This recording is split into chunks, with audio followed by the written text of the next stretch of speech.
My mom forgot to make a plate for me at Christmas. Said there wasn't enough. But my brother's girlfriend got seconds. I didn't say a word. Just got up, took the dish I brought and left. They called me rude. I didn't make a scene, I wasn't expecting Christmas to go smoothly. I've long stopped expecting normal from my family. But this time they actually managed to surprise me. Not with generosity, not with warmth, but with something colder than the weather outside. We drove 3 hours through sleet and traffic. My boys, 7 and 9, were buzzing with excitement in the back seat, not really understanding yet that family isn't always what it's supposed to be. I had a headache before we even got there, but I kept telling myself to just get through it. A few hours, a few polite laughs, eat dinner and leave. We pulled up to the house and nobody came out to greet us. Not even a wave from the window. When we walked in, the dining room was already full. Everyone was seated like we were late, even though we were right on time. My mother gave me that quick, clipped smile that never reaches her eyes, then went back to her wine. My brother Jeff was there with his new girlfriend Lana, who he's known for about a month but apparently was now part of the family. She had a seat right next to Mom and was talking like she owned the place. Meanwhile, my boys and I were given chairs at the far end of the table. No decorations, no place cards, not even napkins. Dinner started getting passed around. My kids got plates. Everyone got plates. Then, silence. I kept waiting for mine, watching the dishes get lighter and lighter. Then Mom walked past me with a smirk and said, loud enough for the room to hear, there wasn't enough for everyone. I figured you wouldn't mind, Emily.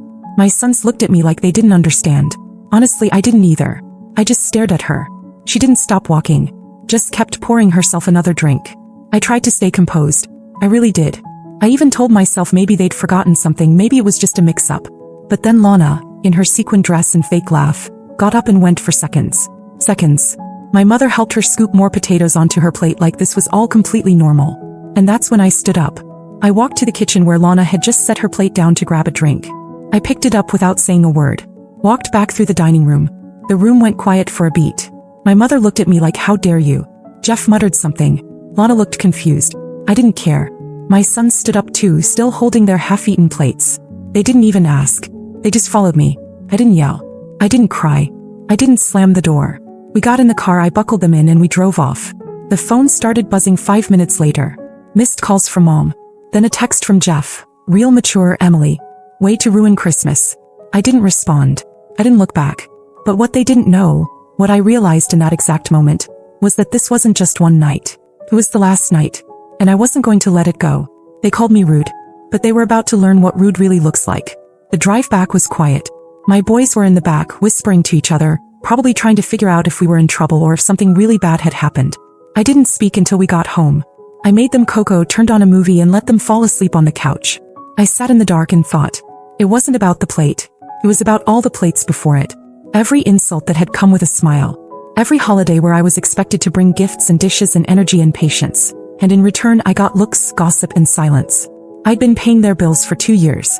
That was the part no one ever talked about. When Dad had that heart thing and Mom stopped working, it was my card they used. Groceries, electric, gas, meds. Even some Amazon charges that had nothing to do with survival. I didn't complain. I thought it was the right thing to do. But they never thanked me. Not once. So the next morning I made 2 calls. First to the bank. I canceled the card they'd been using and moved the automatic payments to a new one. Then I texted my parents. Short, polite, final. Please don't use the card anymore. I've closed it. I'll be handling my finances privately from now on. That was it. It took exactly 43 minutes for the first call to come in. I let it ring. Then Mom left a voicemail. Not an apology. Just a drawn-out passive-aggressive rant about how confused she was and how disappointed she felt in my behavior. She mentioned Christmas dinner as if that somehow justified everything. Dad sent a text. What's going on with the card? We can't get groceries. I stared at it for a long time before deleting it. Then the second wave came. Lana. Even my aunt, who I hadn't spoken to in a year, decided to weigh in.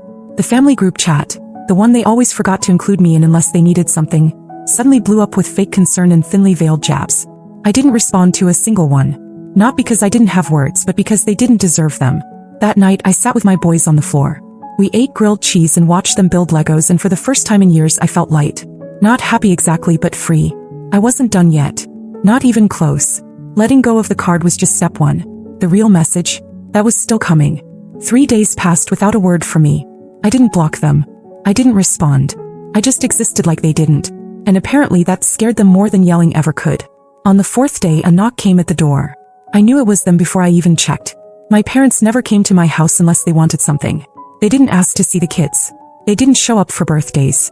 But now here they were, standing on my porch with frozen smiles and a bag of store-brand cookies. I opened the door just enough to be polite. My sons were on the couch watching. I didn't want them to hear any of this, but I also wasn't going to hide anymore. Mom started talking first, in that tone she uses when she wants to sound like everything's fine. She said they were worried about me, that they didn't understand what had happened, that I must be going through something. I told her she was right, I was going through something. Clarity. Dad stepped in, tried to act like this was just a miscommunication, said the plate thing was an accident, that they thought I had already eaten. I reminded him I drove 3 hours with 2 kids to be there and didn't even get a seat at the table. He didn't have a response. Then Mom said something that made it all snap into place. She said, "We just thought you could handle it. You've always been the strong one." That was their excuse. That was their story. I was strong, so I didn't need kindness. I didn't need food. I didn't need a single ounce of decency. And somehow in their minds that justified everything. I told them I was done. Not just with the money, with all of it. I wasn't playing the role anymore. Not the generous daughter. Not the silent scapegoat. Not the emotional punching bag who kept showing up out of obligation. I told them they weren't welcome here, and that I didn't want them around my sons until they learned how to respect their own daughter. They didn't yell. They didn't cry. They just stood there stunned. I closed the door. That night I expected to feel worse, but instead I slept better than I had in years. The next morning I found an envelope taped to my front door. No stamp. No name. Inside was a handwritten letter from my mother. 4 pages, front and back. Rambling, manipulative, sprinkled with half apologies and veiled guilt. She even mentioned how much they needed help right now, and how hard things were since I cut them off. I didn't finish it. I ripped it in half and dropped it in the trash. But the pressure wasn't over. It was only getting started. Because people like them don't give up easily. Not when they're losing something they never appreciated. The first few days after I shut them out, it was just quiet. No calls. No texts. Just this thick, unnatural silence that felt more like a setup than peace. I didn't trust it. My parents weren't the kind of people to let something go. Not when it bruised their pride. They only got quiet when they were scheming. I tried to focus on normal life. I took the boys sledding, cooked meals, cleaned out the garage, tried to shake off the heaviness. And then just when I started to believe maybe they were actually done trying, it happened. It was a Thursday afternoon. I picked up my sons from school like always. My youngest ran to me, chatting about some art project. But my oldest, the quieter one, handed me a folded note. I asked who gave it to him. He said a lady. Not a teacher. Just a lady who said she was a friend of Grandma's. The paper was a mess, like someone had crumpled it and decided last minute to smooth it out. Inside, no greeting, no signature. Just a printed screenshot of my bank statement from 2 months ago. My personal account. The one they used to have access to. Charges circled in red ink. A $146 grocery bill from their town, 3 separate pharmacy charges, a hotel booking in Cape May I never went on. At the bottom, scribbled in pen. "So you've always been keeping score?" It didn't make sense at first. Then it hit me, Jeff. A few years back, I helped him get out of a mess after his divorce. I'd walked him through my banking app, even gave him temporary login access to move money for Mom's meds. I never changed the password. It had been years. I didn't think I had to. Apparently I did. I got home, shut the blinds, locked the door, and changed every password on every account I owned. Then I called the bank and flagged the login. They confirmed there had been access from Nevada. Jeff and Lana had moved there 3 months ago. I was still trying to process the audacity of it when another twist came. That night, a delivery driver dropped off a box at my door. I hadn't ordered anything. No name on the label. Inside were 2 things. A half-used roll of duct tape and a child's stuffed bear. My son's, the one he'd lost at my parents' house last summer. No note. Just that. I called the police to report the incident. Not because of the bear, but because now it was personal. They were playing games. Creepy, calculated ones. I showed them the note, the printed bank statement, and gave them Jeff's name. They told me to install more cameras and document everything. But it wasn't over. The following night, we got back from the movies. I pulled into the driveway and stopped cold. My garage door was spray painted in red. Ungrateful bitch. The words were messy, rush, dripping. I got the boys inside and checked the security footage. It was grainy, but I could make out the outline of someone in a hoodie around midnight. They moved fast. But the car parked down the block had a very clear plate number. I didn't even need to look it up. It was Lana's. I didn't cry. I didn't panic. I made hot chocolate, tucked the boys into bed, and sat in the kitchen staring out the window. That wasn't just vandalism. That was a message. And I finally understood. They weren't trying to get me back. They were trying to break me. But they'd forgotten one thing. I've spent years cleaning up their messes. Years swallowing my words, paying their bills, holding my tongue so my kids wouldn't see the worst of it. Now they were about to see who I really am. The next morning, I called a locksmith and had every lock in the house changed. I called a friend who worked in home security and had extra cameras installed, not just outside but inside too. I knew they weren't going to stop and I wasn't about to keep waiting for the next scare tactic. While the boys were at school, I took the bear, the one they'd mailed like a threat, and burned it in a metal bucket in the backyard. I didn't feel any satisfaction, just clarity. The old me would have tried to talk it out, fix things, find a middle ground. That part of me was gone. And then I started planning. I had every receipt, every charge, every withdrawal from my account they made over the last 2 years. I organized it into a PDF, page after page of what they'd cost me. I added photos, the spray paint, the creepy package, the printed bank statement. Then I sent it to every relative who'd ever gossiped behind my back, every mutual friend who still followed them on Facebook, and even to the church my mother volunteered at. Subject line: since they want to keep score, let's do it right. It took less than an hour for my phone to explode. My aunt called me in tears. She said she had no idea. A cousin sent me a screenshot of my mom's Facebook, where she posted something vague about being betrayed by blood. But the comments under it weren't what she expected. People were turning. The truth was out. But I wasn't finished. I knew the only thing that really mattered to them was money. So I contacted every company tied to my old credit card and gave them updated info. Except one.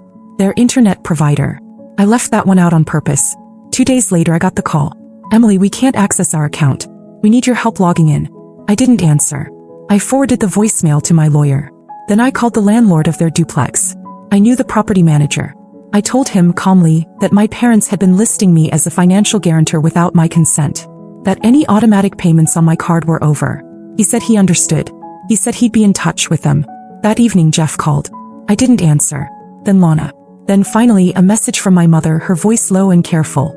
Please, Emily. We don't know what to do. For a second I almost felt it. That old guilt, the twitch to help to soften. But then I remembered that Christmas night. My son's looking at me confused. The spray paint. The bank statement handed to my kid like it was a school flyer. So I responded once. Just once. He said I was strong, remember? So be strong. Figure it out. Then I blocked every number. Changed mine the next day. I knew it wouldn't end there. People like them don't give up because you shut the door. They just start pounding louder. But the door wasn't just closed anymore. It was gone. Bricked up. They weren't coming back in. A month passed. No knocks, no packages, no threats. Not even passive-aggressive letters. Just silence. Real this time. The kind that made the air feel different. I kept waiting for another trick, another dig, another ambush. But nothing came. And that made me nervous. One night while my sons were asleep, I checked the cameras like I always did before bed. Everything looked normal until I saw it. On the sidewalk in front of the house, under the streetlight. A cardboard sign. I went out and picked it up. It read, "We're sorry. Just let us explain. Please." No names. No threats. Just that. I didn't bring it inside. I left it in the trash bin and went back to bed. A few days later, a letter showed up at my work. Not my house. My job. In it, my father apologized, the real kind. Not his usual, "I'm sorry if you were hurt" garbage. He admitted they used me. Said he didn't realize how far they'd gone until Jeff took things too far. He didn't mention the spray paint. Or the bank access. But he said Mom was not well lately, and they were desperate. Desperate. That word stuck with me. I didn't feel pity. I didn't feel anger. I just felt done. I didn't respond. But something else was bothering me. That hotel charge from months ago, the one in Cape May. I had never really looked into it, assuming it was just another shady expense they threw on my card. But now I pulled it up again. Called the hotel. Asked for the receipt. It wasn't for my parents. It was for Jeff. 2 nights, Beachview. Guest name, L. Owens. Lana. They'd used my card for a romantic weekend getaway. And it was the same weekend I had taken my boys to the urgent care for the flu. While I sat up all night with fevers and puke bowls, they were drinking cocktails on a balcony I paid for. That was the last thread. I printed everything out again. This time I mailed it. Not to family. To a few choice people. Jeff's new job. His landlord. His in-laws. Lana's parents. And I made one final stop. I walked into a local attorney's office with the whole file. Told them I wasn't looking for revenge anymore. I just wanted protection. To make sure they couldn't touch my finances again. We drafted a formal letter. A cease and desist for Jeff and another for my parents. I signed it with my full name. No apology. No explanation. When I got home that night, the boys were waiting. I didn't say much. Just hugged them both a little longer than usual. My youngest asked if Grandma and Grandpa were coming back. I told him no. And for the first time he smiled. Not because he hated them, but because he knew finally I was done letting them hurt me. Sometimes the hardest part of breaking free isn't the escape. It's realizing you could have left sooner. But now that I had, I wasn't looking back.